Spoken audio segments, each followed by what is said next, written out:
pagi anak-anak. Selamat pagi. Udah pada sarapan?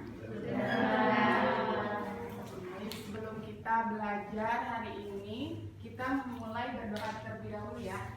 HM-nya boleh silakan. Duduk siap, baca doa mulai. Bismillahirrahmanirrahim. Rabbi zidni ilman warzuqni fahman. Memberi salam. Assalamualaikum warahmatullahi wabarakatuh. Waalaikumsalam warahmatullahi wabarakatuh. Sebelum kita mulai pembelajaran, kita absen kehadiran hari ini dulu ya. Untuk yang namanya disebut unjuk tangan. Muhajir, Hadir. Cecep, Hadir. Ridwan, Hadir. Hatami, Pembimbing. Deaprina, Alma, Kenapa? Aisyah, Desi, Afwa, Aika, Hadir. Aulia, Hadir. Alfitri, Hadir, Bu. Andita, Hadir. Alda, Bunda. Afifah, Hadir, Bu. Dea, Hadir, Om. Anissa, Hadir. Anida, Belum datang, Bu. Cindy, Balkis. Sebagian belum pada hadir ya. Oke, baik, kita untuk pembelajaran hari ini kita akan mempelajari mengenai adab di sosial media dalam pandangan Islam. Di sini teman-teman semua pasti mempunyai sosial media, ya kan? Iya. Menurut kalian sosial media itu untuk apa sih? Untuk kalian itu digunakan untuk apa? Mencari sesuatu. Mencari informasi, Bu. Oke, kita lanjut untuk materi pembelajaran hari ini mengenai pengertian media sosial, jenis-jenis media sosial, dampak media sosial, dan adab menggunakan media sosial. Nah, yang pertama ada pengertian media sosial.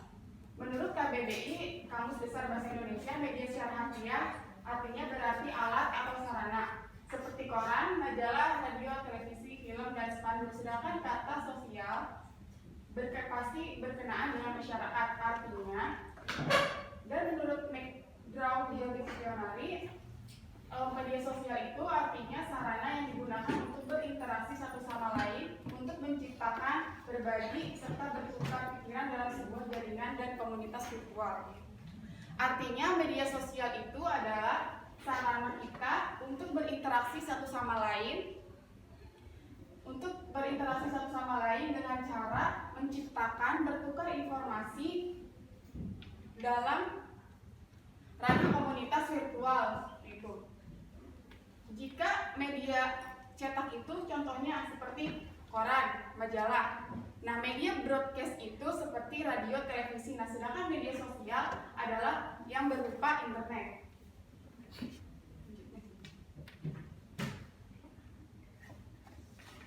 Nah, di sini ada jenis-jenis media sosial.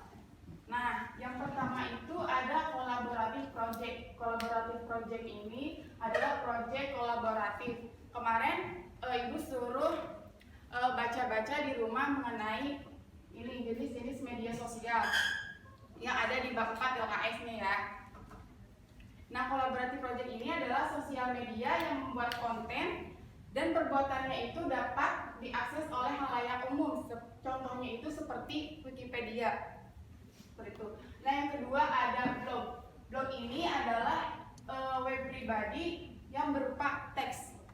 Jadi web pribadi yang bisa menceritakan kehidupan kalian dalam bentuk teks seperti itu. Nah, yang ketiga ada konten komunitas. Nah, konten komunitas ini adalah konten untuk saling berbagi sesama pembuat konten, baik video, foto maupun yang lainnya. Nah, contohnya ini seperti konten komunitas seperti YouTube seperti itu. Nah, yang terakhir ada social networking. Nah, social networking ini adalah pengembangan dan pemeliharaan hubungan pribadi yang menggunakan sarana teknologi. Nah, contohnya itu seperti zaman sekarang itu Facebook, terus Twitter, Instagram, gitu. Itu untuk jadi tips sosial. Nah, pasti kita ketika menggunakan media sosial pasti akan ada dampaknya. Ada dampak negatif dan ada juga dampak positifnya. Nah, ini dampak media sosial. Dampak media sosial. Hasil survei PR sosial yang dilakukan di Singapura pada tahun 2017 menunjukkan bahwa penduduk Indonesia yang menggunakan media sosial mencapai 106 juta dari total populasi 262 juta. Hasil penelitian dari UNESCO menyimpulkan bahwa 4 dari 10 orang Indonesia aktif di media sosial seperti Facebook yang memiliki 3,3 juta pengguna, kemudian WhatsApp dengan jumlah 2,9 juta pengguna dan aplikasi lainnya. Nah, di sini ada dampak positifnya sosial media. Yang pertama, sebagai media untuk promosi atau iklan dan pemberitahuan secara up to date. Nah, dampak positif sosial media ini ketika kita mempunyai bisnis atau kita berjualan itu bisa dipromosikan oleh halayak umum. Jadi misalkan kita berjualan nggak hanya di Kota Karawang aja gitu. Jadi dengan kalian promosi di sosial media, semua yang ada di luar Karawang atau di luar negeri pun bisa melihat bisnis kita dan menambahkan manfaat untuk bisnis kita seperti itu. Yang kedua, sebagai sarana untuk mengembangkan keterampilan dan sosial. Nah, media sosial juga bisa digunakan kita untuk belajar. Misalkan kita jadi tahu informasi apa saja yang ada di Indonesia ini. Misalkan seperti pelajar bisa saling mengenal. Misalkan ketika kita berkomunikasi, kita saling follow-followan di Instagram. Mengenai kita orang Sunda, seperti itu orang luar negeri gitu. Kita saling tahu, saling menanya apa saja sosial budaya yang ada di luar kita gitu. Lanjut. Yang kedua, ada dampak negatif media sosial. Nah, yang pertama itu bisa menimbulkan kecanduan. Nah, kecanduan ini sangat berbahaya buat fisik kita ya, karena bisa menimbulkan efek samping dalam tubuh kita. Yang kedua, berkurangnya perhatian terhadap orang keluarga. Nah, dengan kita saling sibuk dengan bermain sosial media, kita jadi lupa dengan keluarga kita karena saling masing-masing seperti itu. Jadi kurang ngobrol atau interaksi dengan keluarga. Jadi berkurangnya perhatian terhadap keluarga. Nah, yang ketiga, tergantinya kehidupan sosial. Dengan kita berfokus dengan media sosial, kita jadi lupa untuk berinteraksi dengan tetangga atau dengan teman sekitar karena terlalu tertutup berdiam diri di rumah karena sosial media tersebut. Yang keempat, tersebarnya data penting yang tidak semestinya. Nah, dengan kita sekarang banyak apa-apa update status seperti itu kan, kita belum tahu ya itu diri kita pribadi atau enggak gitu. Pasti orang lain baca gitu. Yang kelima, membuat prestasi belajar semakin menurun. Nah, ini udah pasti karena kita keseringan menggunakan sosial media, pasti akan membuat prestasi atau malas belajar. Karena tanggung deh, nanti dulu deh, ini masih seru misalkan. Atau main game, tanggung bentar lagi menang atau apa gitu. Jadi fokus belajarnya itu semakin menurun. Yang keempat, tumbuhnya sikap hedonisme dan konsumtif. Nah, ini pasti di kalangan para wanita ketika kita melihat barang belanjaan seperti itu, yang tadinya kita nggak mau beli, nggak butuh gitu, tapi karena ini bagus, ini lucu, jadi beli. Kan sifat hedonisme dan konsumtifnya itu tumbuh gitu ya. Nah, yang ini ada menggunakan media sosial. Nah, media sosial dalam pandangan Islam. Yang pertama, tabayun. Nah, tabayun ini artinya cek dan recheck. Yaitu ketika kita membawa suatu berita, maka periksalah dengan teliti agar tidak menimpakan suatu musibah kepada kaum tanpa mengetahui keadaannya yang menyebabkan menyesal atas perbuatannya. Nah, sebelum kita memposting atau kita menggunakan sosial media itu, kita harus cek dulu, harus dengan teliti melihat ini benar gak ya, ini layak gak ya untuk diupload, misalkan ini layak gak ya untuk diperlihatkan di sosial media, seperti itu. Yang kedua, menyampaikan informasi dengan benar. Islam juga mengajarkan membuat opini yang jujur, didasarkan atas bukti dan fakta, lalu diungkapkan dengan tulus. Nah, ini yang disebut dengan istilah qaul zur, yang berarti perkataan buruk atau kesaksian palsu. Seperti pada Quran surat Al-Hajj ayat 30, Bismillahirrahmanirrahim. Dzalika wa may yu'azzim hurumatillahi fa huwa khairul lahu inda rabbih wa uhillat lakumul an'amu illa ma yutla 'alaikum fa ajtanibur rijsa minal awsani wa ajtanibu qaulaz zur. Yang artinya demikianlah perintah Allah, dan barang siapa mengagungkan apa yang terhormat di sisi Allah atau hurumat, maka itu lebih baik baginya di sisi Tuhannya, dan dihalalkan bagi kamu semua hewan ternak kecuali yang diterangkan kepadamu atau keharamannya, maka jauhilah olehmu penyembahan berhala-berhala yang dari situ, dan jauhilah perkataan dusta. Nah, ketika kita menggunakan sosial media itu, kita harus dengan informasi yang benar, sesuai fakta, ada buktinya, nggak cuma yang ada di pikiran kita aja, tapi nggak tahu itu benar apa enggak informasinya itu. Gitu. Nah, yang ketiga, haram menebar fitnah, kebencian, dan lainnya. Nah, Majelis Ulama Indonesia (MUI) sebagai lembaga keagamaan bertolak dari fenomena penyalahgunaan media sosial, sehingga mengeluarkan fatwa, yakni fatwa MUI nomor 24 tahun 2017 mengenai hukum dan pedoman bermuamalah melalui media sosial. Nah, 5 fatwanya itu, yang pertama ada gibah, fitnah, adu domba atau namimah, dan menyebarkan permusuhan. Nah, yang kedua ada melakukan bully, kebencian, permusuhan antara suku dan golongan lainnya. Nah, yang ketiga itu menyebarkan hoak atau informasi bohong. Dan yang keempat itu ada menyebarkan materi pornografi, kemaksiatan, dan segala yang terlarang secara syar'i. Yang kelima, menyebarkan konten yang benar tapi tidak sesuai dengan tempat atau waktunya. Nah, yang keempat, media sosial digunakan untuk amar ma'ruf nahi munkar yang menjamin dan mengatur kebebasan berekspresi. Nah, di sini dengan kebebasan ekspresi, biasanya banyak orang yang menggunakan sosial media itu jadi sembarangan gitu. Yang kelima, menyebarkan kebencian dan membuat berita palsu atau hoax. Seperti pada surat Al-An'am ayat 112.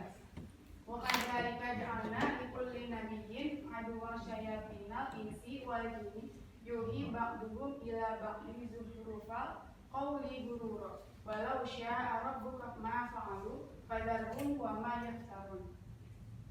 Yang artinya, dan demikianlah untuk setiap nabi kami menjadikan musuh yang terdiri dari setan-setan manusia dan jin. Sebagian mereka membisikkan kepada sebagian yang lain perkataan yang indah sebagai tipuan.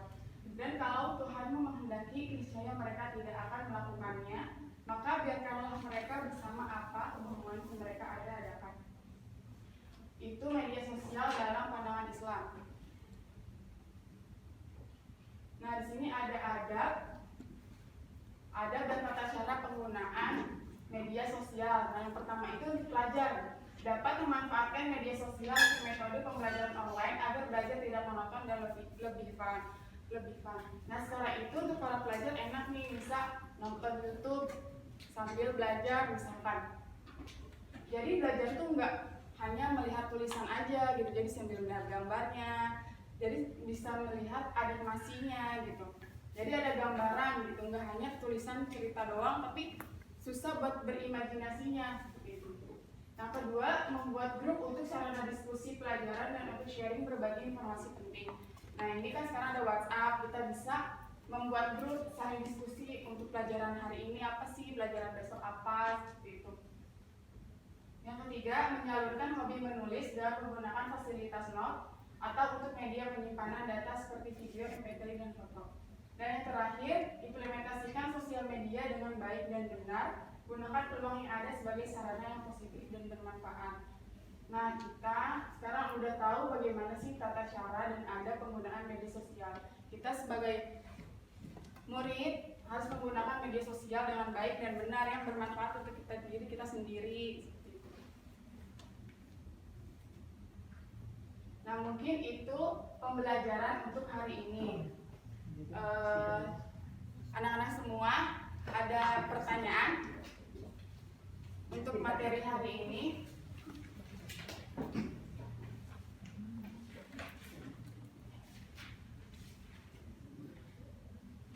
Tanya Bu. Aisyah, tanya apa? Tadi kan Ibu udah menjelaskan ya, ada dari sosial media ini ada dampak negatif dan ada dampak positifnya juga. Nah, gimana sih Ibu untuk meminimalisir untuk kita nih sebagai pelajar untuk tidak terdampak kepada dampak yang negatif? Pertanyaan yang bagus. Nah, dari kita ada pertanyaan dari Aisyah, yaitu cara meminimalisir penyalahgunaan atau penggunaan media sosial. Mungkin cara meminimalisirnya itu ya dengan menerapkan pembatasan konten dan penyuluhan mengenai bagaimana penggunaan internet seperti itu, atau dapat kita mengawasi anak-anak atau para remaja seperti itu. Ada lagi? Mungkin dilanjut ke ini ya. Kita udah bagi kelompok ya. Kelompok kemarin Ibu sudah meminta untuk berbagi kelompok, 3 kelompok. Nah, habis itu setiap kelompok 1 orang untuk perwakilan memberi pendapat atau untuk materi yang tadi Ibu sampaikan. Tunjuk tangan ya yang mau memberi pendapat.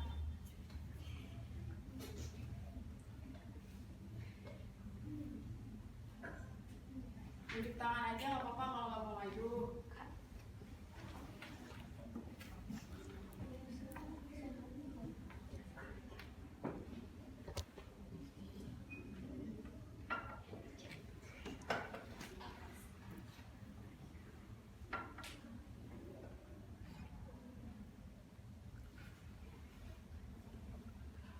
Kelompok berapa Bu? Semua dari kelompok 1, kelompok 2, kelompok 3 perwakilannya ya. Tunjuk tangan aja kalau yang malu untuk maju ke depan. Kan tadi Ibu udah jelasin banyak, ya pasti pada merhatiin kan. Nah, menurut kalian gimana pendapat yang udah materi Ibu jelaskan hari ini?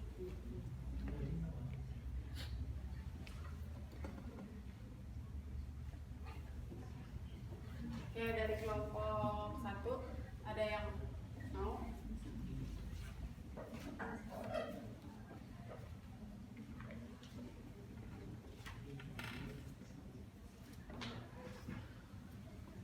Boleh baca nggak Bu?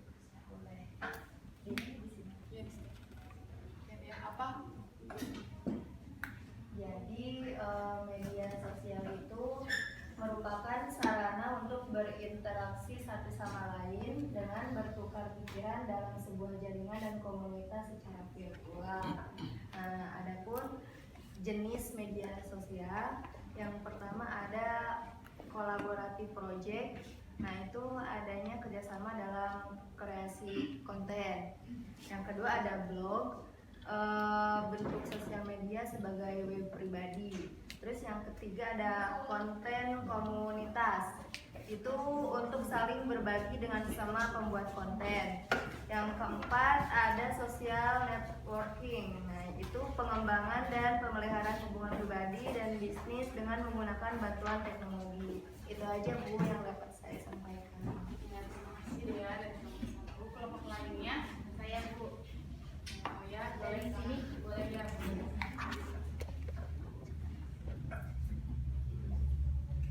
Media sosial merupakan sarana untuk berinteraksi satu sama lain dengan maksud bertukar pikiran dalam sebuah jaringan dan komunitas secara virtual. Ada banyak media sosial yang digandrungi masyarakat saat ini, mulai dari Facebook, Twitter, Instagram, WhatsApp, TikTok, dan masih banyak lainnya juga. Menggunakannya secara berlebihan tentunya akan menimbulkan dampak yang tidak baik juga. Ibarat pedang bermata dua, kehadiran media sosial memiliki dampak positif sekaligus negatif bagi manusia. Adapun dampak positifnya yaitu yang pertama, membantu seseorang yang berdagang untuk mempromosikan dagangannya. Dengan kata lain, media sosial menjadi media iklan atau promosi.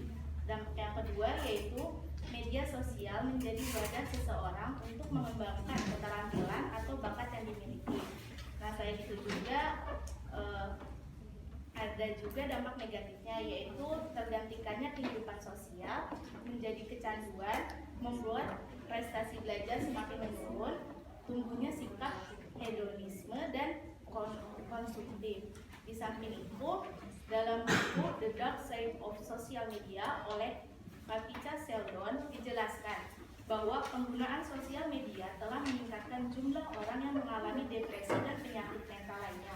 Maka dari itu, seseorang muslim harus mengikuti adab penggunaan media sosial yang telah ditentukan dalam ajaran Islam agar bisa menggunakan media sosialnya dengan baik, yaitu tidak menyampaikan informasi palsu, menghindari prasangka buruk, gibah dan fitnah, dan yang terakhir menghindari konten negatif. Mungkin cukup sekian. Terima kasih Ayah untuk pendapatnya. Mungkin untuk hari ini hanya itu saja yang bisa disampaikan. Semoga bermanfaat untuk kita semua. Sebelum kita mengakhiri pembelajaran hari ini, kita berdoa terlebih dahulu. Sebelum pulang, alangkah baiknya kita berdoa mulai.